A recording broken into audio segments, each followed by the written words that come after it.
WPS Studios, and I got a very special guest, longtime friend, Hollywood and Shavonda. Shavonda with a V, that is me. I'm sorry, I got to give my girl her credit. That's all right. It can't miss me, baby. But let's bring on to the set Miss Kimberly. It's Kimberly Montgomery, a.k.a. Kimberly Dawn. A.k.a. Kim. That's what I was trying to remember. A.k.a. Kimberly Dawn. Kimberly. Kimberly. Kimberly. I'm sorry. Kimberly. Miss Forever Young, honey. Miss got it going on. Miss Fine. Miss Forever Young. Miss Noni Juice Drinker. There you go. That's a good introduction right there. I drink all natural juices. Do you really? And baby, you got it going. She lives on a farm too. She lives on a farm. So. Yeah, because we said we're gonna have to plan a field trip out there. We have to get out to the farm. But Kimberly, yes, is a singer, and it's hard to describe you, Kimberly, because you do so many things. You're primarily a country and western singer. I remember a party we were at where you were performing with Charlie Pride's band. That's correct. And them boys can play. They can play. They play all over the world. And when they're not playing with Charlie, they play with other professional artists. So, and you remember the sound, how perfect it was with the large acoustics? Yeah. They have a special sound guy that controls the sound, remote control it from a computer. Wow. Yeah, so they were really, really good. But so country and western singer, and I know you do a little jazz, a little. Well, let me give you a little history. Give me a little history. I started out singing in the church like most of us Afro-Americans do. So gospel is my base. And then I started doing R&B, but I'm a KVILer. I grew up on K104, of course, but I listened to KVIL. Get it right. So I was in love. I was in love with country music as a little girl. So I would cry when I would listen to Willie Nelson sing "You Were Always on My Mind," and Dolly and Kenny Rogers changed the whole face of country in the 80s. So they gave it more of a pop feel. And like Islands in the Stream, and then Lionel Richie wrote a lot of good music for Kenny, like Lady was a big hit. So I always followed that. Stuck on You. Yeah. Well, Lionel Richie for himself. Yeah. But you know, if you think about it, Lionel was singing country, but it had an R&B, like sail on down the road about a half a mile or so. That was country. We didn't know it because he was under the R&B umbrella. Right. But if you go back and listen to that, Lionel Richie was singing. He had that country sound. Well, he's from Alabama. I'm easy. If you think easy like Sunday morning. If you listen to the way he was pronouncing his words. And look how you just threw that old boy. Baby, you got that baby. But I want to tell you, country is not country anymore. It's country rock, country pop, country blues. The country singers have intertwined that music now, and it's hitting all areas. So it's not country and western really anymore. They might sell it. It's country They pop. they just say country. Yeah. But it falls under the umbrella of so many different genres now. You know, if you think about it. Yeah, there's so many country artists that are out now that sound mainstream. You know. Chris Stapleton used to spend all my nights out in barroom. Country blues.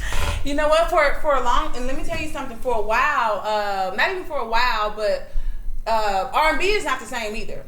R&B isn't the same, and there's no love songs anymore being sung. Everything has some rap in it, or they've sped it up, or something like that. There's no more songs that make you cry and all that kind of stuff. Make you go duck and hide, maybe, but not make you cry. I was listening to Toni Braxton last night, and she's the R&B version of country music, which was derived from blues. 'Cause, you know, the underlying fact of country is blues. Yeah, everything's gonna be blues. Yeah, and so it's fun, which came from our ancestors, our African ancestors, the slaves, which they created the gospel, picking cotton in the fields. And so after when the Reconstruction period started, then they started singing the blues, and then they developed the country music from the blues, and they added the folk in the Appalachian Mountains to the country music. You know, they mixed it up and made country music, and it's just amazing because they both tell stories. They do. Well, do you know, for a while,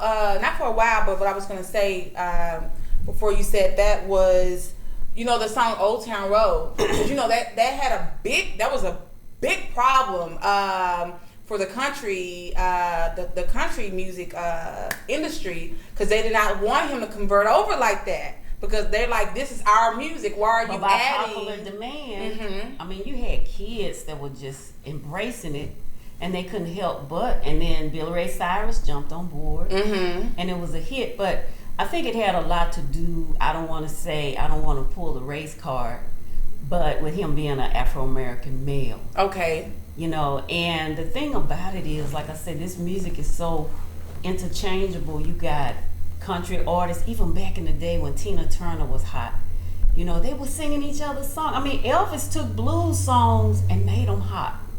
So, I mean, for you to just put a stamp on it, if you can sing, you can sing. Every artist, as popular as they were, they would take these songs and make them work for them. And when you're a singer, you don't have to have any music.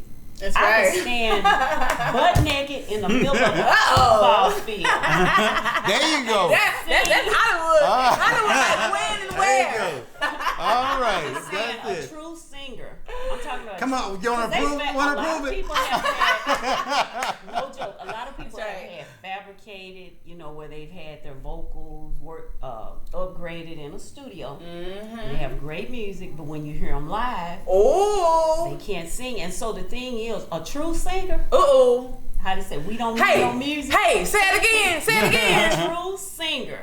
I've been singing since I was like 2.5, 3 years old. Yeah. And I like to tell stories with my music. I like to, you remember when I dedicated that song to my mom? Yeah. At my 50th birthday party, I surprised my mom and I brought her up and I sang "You Were Always on My Mind" because that was one of my favorite. I love the way Elvis did it, and I love the way Willie Nelson did it, and it always made me cry when I would listen to it.